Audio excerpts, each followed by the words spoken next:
day to all. I'm Lavita Pereira, Faculty of Commerce from Milagres College, Ampankatta, Mangalore. I'm going to deal with the topic deduction 80, that is from business taxation.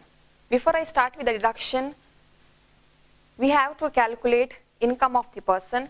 From the income of the first person, we have to minus the deductions. How to calculate income of the person? Already we have learned about it. So we have to calculate income of the person according to the 5 heads of income. Starting from section 15 till section 56. Income from salary, income from house property, income from business or profession, income from capital gain, and section 56, income from other sources.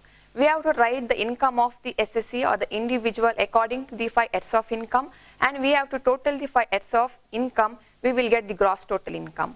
After the gross total income, if the SSC is paying any payments or expenses, then we have to minus his payments or expenses from deduction 80C to 80U. After minusing the deduction 80C to 80U from the gross total income, then we will get the total income of the SSC. So how to calculate the deductions? We have to calculate the deductions according to the sections, and the deduction starts from 80C to 80U. So I am going to deal with the topic 80C, 80CCC and 80CCD today.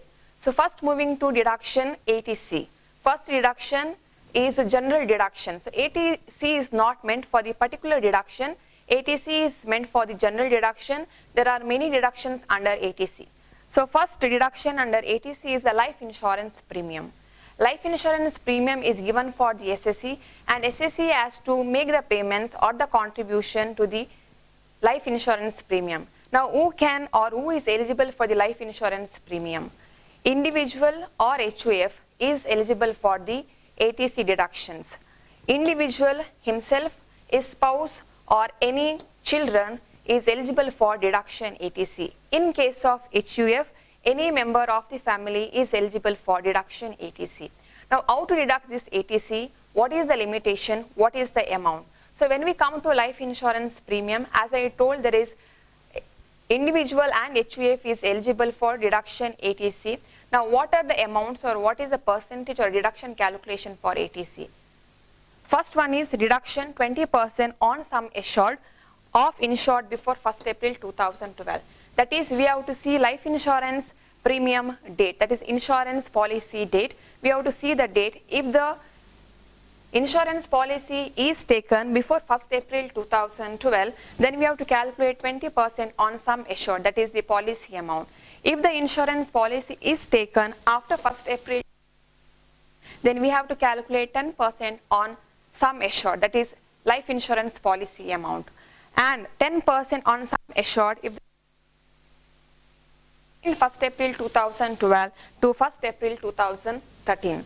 And 15% we have to give on sum assured if the individual or HUF family member is suffering from any disability, that is a member or individual or a SSC is suffering from any disability, then we have to calculate 15%. Otherwise the calculation is 10% on the sum assured. If in the problem insurance premium amount is given, then we have to calculate the premium amount, or we have to deduct the premium amount directly from the gross total income. So one deduction under 80C is life insurance premium.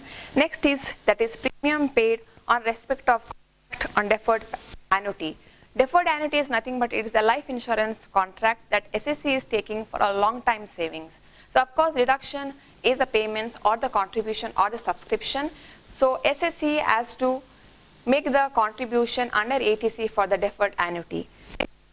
Sum deducted from salary payable of government employee for securing deferred annuity. So this is a deferred annuity for the government employee.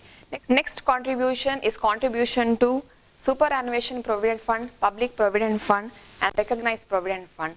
So here we can take individual or HUF. In case of individual, his spouse and children are eligible under this deduction. In case of HUF, any member of the family is qualified this deduction, SPF, PPF and recognized provident fund. And in case of this contribution to provident fund, 1,50,000 is the amount limited for the deduction. Next one is sum paid for national savings certificate. There are the series 8 series and 9 series. If the employee or the SSC is going to subscribe or contribute to National Savings Certificate, that will come under deduction ATC, that is National Savings Certificate in Sukanya Samriddhi scheme. After that, next deduction under ATC is Unit Linked Insurance Plan of UTI or LIC mutual fund. If the SSC has contributed or subscribed any unit linked insurance plan of UTI or mutual fund, comes under ATC. Next is contribution to any pension fund by National Housing Bank. Next, repayment of housing loan.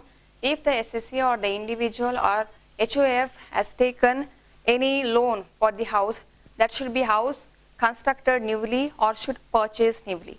For repair or renovation of the house, then it doesn't come under ATC. So SSC should take a loan for the house, purchase of house, or he should construct a new house, and for that house he has taken the loan, then it will come under deduction ATC. Including the purchase of the house and the construction of the new house, if the SSC has made other expenses, for example registration for the house, or he has done some stamp duties, all this calculation or expenses comes under deduction ATC. After that, next deduction is subscription to notified scheme of public sector engaged in providing long-term finance for purchase or construction of house in India, that should be house property in India, then housing accommodation or any planning for the development of city, village or both comes under deduction ATC. Next deduction under ATC is the tuition fees, that is only for the education purpose, and the tuition fees is limited only for 2 children. And it should be for the education purpose and not for any other purpose, and donation or any other fees doesn't come under tuition fees calculation under deduction ATC.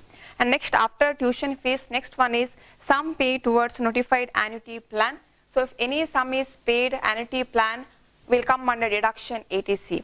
Next, after the annuity plan, next deduction is mutual fund or UTI. If the SSC is contributing or he has done any contribution to the mutual fund or UTI, comes under deduction ATC. Next one is pension fund set up by the mutual fund. Any mutual fund comes under ATC. Subscription of equity shares or debentures, and any approved mutual fund term deposit for a fixed deposit for not less than 5 years. That is, if SSC is going to contribute or is going to deposit, if the SSC is going to deposit money in the fixed deposit in the term deposit, it should be for 5 years, not less than 5 years. If it is less than 5 years, then deduction is not allowed under ATC. After that, next one is notified bonds by NABARD. So if any subscription to notified bonds of NABARD comes under deduction ATC, and deposit in senior citizen savings schemes comes under deduction ATC. And last one is 5 years term deposit under post office term deposit. It should be post office term deposit, and if it is post office term deposit, it should be 5 years, not less than 5 years. So all this deduction which I mentioned comes under deduction ATC. These are the general deduction. After we calculate the gross total income of the SSC, then we have to minus deductions from gross total income. And the limit for this deduction ATC is rupees 1,50,000, and this ATC deduction should not cross more than 1,50,000 for the deduction. That is the limit for deduction ATC. After C, that is a general deduction, next deduction is AT-CCC. AT-CCC is a particular deduction. ATC is a general deduction.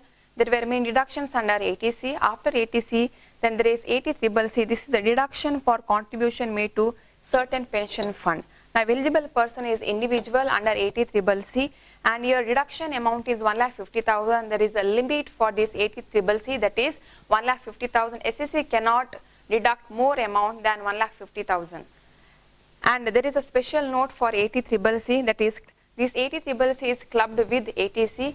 That is, when we give a deduction to AT-CCC, if the SSC is eligible for this deduction, then again it is not eligible for ATC. So there is a maximum limit including ATC and AT-CCC, that is 1,50,000. After AT-CCC, next deduction is AT-CCD. AT-CCD is deduction for contribution to pension account. Now here this pension account should be notified from the government, and that's why under this AT-CCD there is a government employee, other employee and self-employed, whereas AT-CCC is a deduction for contribution made to certain pension fund, whereas ATCCD is not certain pension fund, it is a pension account and it is notified by the government. Under ATCCD, the SSC eligible is government employee, other employee and self-employee. If he is a government employee, then he has to open an account in National Pension Scheme. If he is the other employee, then this National Pension Scheme is optional for other employee other than the government employee. If he is a private employee or other employee, then having an account in NPS is not compulsory. That is an optional for other employee than government employee, and even self-employee having an account in National Pension Scheme is optional, whereas it is compulsory for the government employee. Under ATCCD, there is again calculation under CCD1, that is employer contribution. If employer is contributing, then it is 10%, up to 10% of salary. If employer is a self-employed, then it is 20% of gross total income. Because it's a self-employed, there is no particular salary, so we have to give a deduction on gross total income, that is 20%. And there is CCD2 under ATCCD.